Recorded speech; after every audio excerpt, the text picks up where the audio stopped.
మహాకరుడానికి స్తోత్రములు నాయన. అయా నిన్ను కనపరుచుచున్నాను నాయన.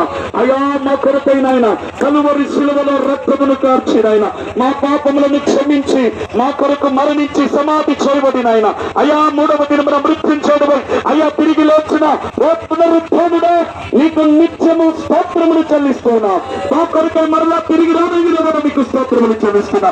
ఈ శుభవార్త పట్టుకొని నాయన అయా ఇదిగో నాయన మా మండల కేంద్రము మాశ్వాపురం గ్రామం అంతా కూడా నాయన అక్కడక్కడ నిలబడి నీ సేవకులు నాయన నీ మాటలను ప్రకటించారు నాయన.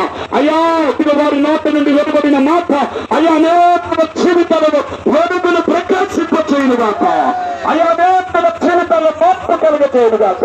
నా ఈ గ్రామాన్ని రక్షించండి అయా, నశించిపోకుండా నా తండ్రి అయా నీవే నిజ రక్షకుడు అని ఎరుగునట్లుగా అయా నీ యొక్క సహాయమును వారికి దయచేయమని ప్రార్థన చేస్తా ఉన్నాను.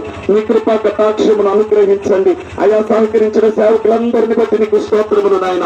సహకరించిన వారందరినీ బట్టి నీకు వందనాలు. ప్రత్యేకంగా ఉపదేశ ప్రార్థన మందిరం చింతల క్రాస్ రోడ్ లో నాయన ఈ రోజు పులిహార విషయంలో నాయన ఇదిగో నా తండ్రి వారు చూపినటువంటి సహకారాన్ని బట్టి నీకు వందనాలు చెల్లిస్తున్నాను. వీళ్ళని దీవించండి, ఆశీర్వదించండి.